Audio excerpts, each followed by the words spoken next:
అతి తక్కువ ఖర్చుతో తల్లిదండ్రులవ్వాలనే మీ కలను నిజం చేస్తోంది Rohit test tube baby centre Khammam. Hi friends, చాలామంది మోటివేషను ఒకరోజు 2 రోజులకి ఉపయోగపడే విధంగా ఉంచుకుంటుంటారు.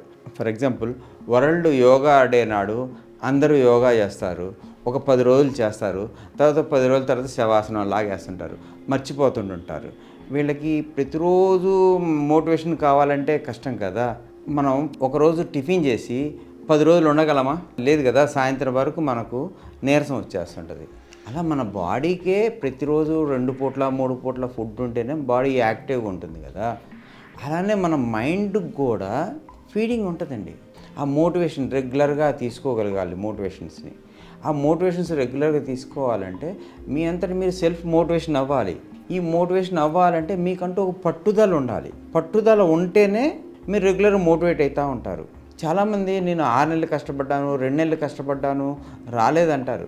వాళ్ళంతా ఏంటంటే ఒకరోజు మోటివేషన్ వీడియోలు విని లేకపోతే ఒక సెమినార్కి అటెండ్ అయ్యి తర్వాత అటెండ్ అవ్వట్లేదు.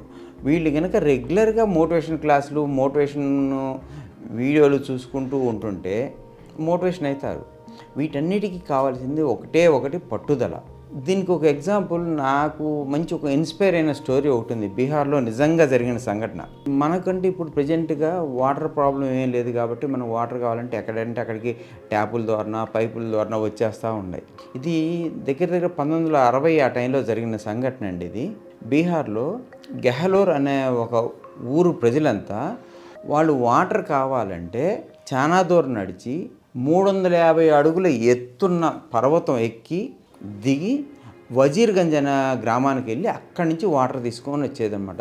చాలామంది లేడీస్ నెత్తి మీద బిందె పెట్టుకొని గెహలోర్ నుంచి కొండెక్కి వజీర్గంజ్కి వచ్చి నీళ్లు పట్టుకొని మళ్ళీ కొండెక్కి మళ్ళీ గెహలోర్కి వచ్చేవాళ్ళు. లేదు, ఈ కొండెక్కకుండా చుట్టూ తిరిగి వెళ్దామా అంటే చాలా దూరం అవుతుంది. ఇంకా కొండెక్కి దిగడం ఈజీ అన్న రూట్లో వెళ్ళిపోతున్నారు. ఒక సంఘటన ఏమైందంటే, ఒక మహిళ గెహలోర్ నుంచి వజీర్గంజ్కి వెళ్ళి అక్కడ వాటర్ తీసుకొని మళ్ళీ కొండెక్కి మళ్ళీ తన గెహలోర్ గ్రామానికి వస్తున్న క్రమంలో కొండ మించి జారి కింద పడిపోయి తల పగిలింది. విపరీతమైన రక్తం కారుతుంది.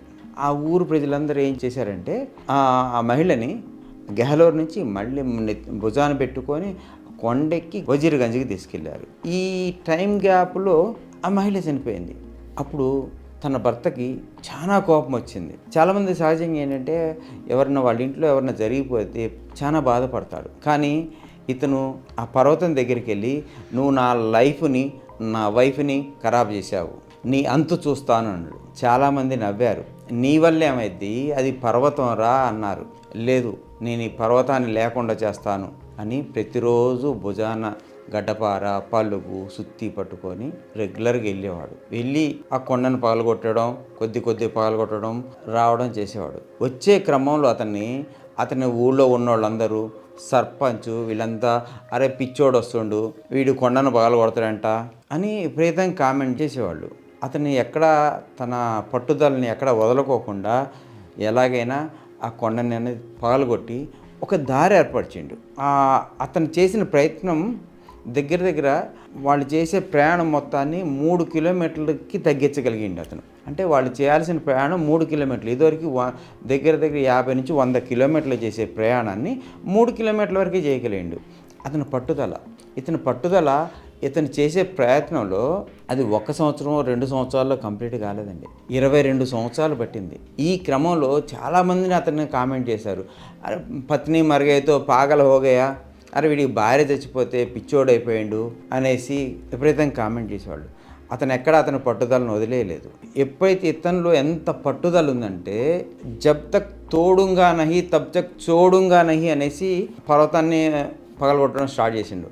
నేను ఎప్పుడైతే పర్వతాన్ని మొత్తం పగలగొడతానో అప్పటి వరకు నేను ఆ ప్రయత్నాన్ని విరమించను అని దృఢమైన సంకల్పంతో చేసుకుంటూ వచ్చిండు. ఆ విధంగా చేసుకుంటూ వెళ్ళిపోయిండు. అతని పేరే Dashrath Manjhi, mountain man of India అని అవార్డు కూడా ఇచ్చారు. ఇది బీహార్లో జరిగిందండి ఈ సంఘటన. దీన్ని ఒక సినిమా కూడా తీశారు. ఈ సినిమాలో ఒక సీన్ ఉంటుందండి. ఇతను పర్వతం పగలగొడతా ఉంటుంటే ఒక జర్నలిస్ట్ వచ్చి అడుగుతారన్నమాట, నేను నా బాసుకు భయపడో పొలిటీషియన్కి భయపడో ఉన్న నిజాలు రాయట్లేదు. ఎలా నువ్వు ఈ పర్వతాన్ని కొడుతున్నావు, ఈ పర్వతం పగలగొట్టడం ఇంత అవసరమా నీకు అని అంటే అతను దశరథ్ మాంజీ ఒక సలహా ఇచ్చిండు. నువ్వు నీ బాస్కి పొలిటీషియన్కి భయపడి నిజాలు రాయట్లేదు అంటున్నావు కదా, నీ సొంతంగా పేపర్ పబ్లిష్ చేసుకో. నువ్వే ఒక న్యూస్ పేపర్ పబ్లిష్ చేసుకుంటే నీకు నచ్చినట్టు నువ్వు నిజాలు రాయొచ్చు కదా అంటే, అమ్మో నువ్వైతే ఎన్నో మాటలు చెప్తుంటుంటావు, సలహాలు చెప్తుంటుంటావు, న్యూస్ పేపర్ అన్నది పెట్టడం ఈజీ అయిన పని కాదు. వార్తాపత్రిక పెట్టాలంటే ఎన్నో ఖర్చులతో కూడింది, కష్టాలతో కూడింది అని చెప్తే అప్పుడు దశరథ్ మాంజీ చెప్పిండనమాట, పర్వతాన్ని పగలగొట్టడం కన్నా కష్టమైన నీ పని అని అడిగిండనమాట. అప్పుడు జర్నలిస్ట్ తనలో ఏం జరుగుతుందో తెలుసుకొని, తనలో తప్పులను తెలుసుకొని ఒక వితిన్ 1 month లోపల న్యూస్ పేపర్ స్టార్ట్ చేసిండు. న్యూస్ పేపర్ స్టార్ట్ చేసినప్పుడు ఫస్ట్ ఆర్టికల్ ఎవరిది రాసిండంటే ఈ దశరథ్ మాంజీదే రాసిండనమాట. ఈ దశరథ్ మాంజీ స్టోరీ అప్పుడు ఈ దశరథ్ మాంజీ గురించి న్యూస్ పేపర్ ద్వారా అందరికీ తెలిసింది. చూసారా, అతను ఒక పర్వతాన్ని పగలగొట్టడానికి 22 సంవత్సరాలు కష్టపడ్డాడు. అతని పట్టుదలంతా తన గ్రామం కోసం కష్టపడ్డాడు. అలానే ప్రతి మనిషిలో కూడా ఒక 2 అడ్డంగా ఉన్న పర్వతాలు 2 ఉంటాయండి. ఒకటి భయం అనే పర్వతం, రెండోది డౌట్ అనే పర్వతం. నేను ఈ పని చేస్తే సక్సెస్ అవుతానా లేదా అన్నది ఒక భయం, ఈ పని ఎలా చేయాలో లేదో అన్నది డౌట్ ఒకటి. ఈ 2 పర్వతాలని మీరు పట్టుదల అనే గుణపంతో పగలగొడితే మీరు అద్భుతాలు ఎన్నో సృష్టించగలరు.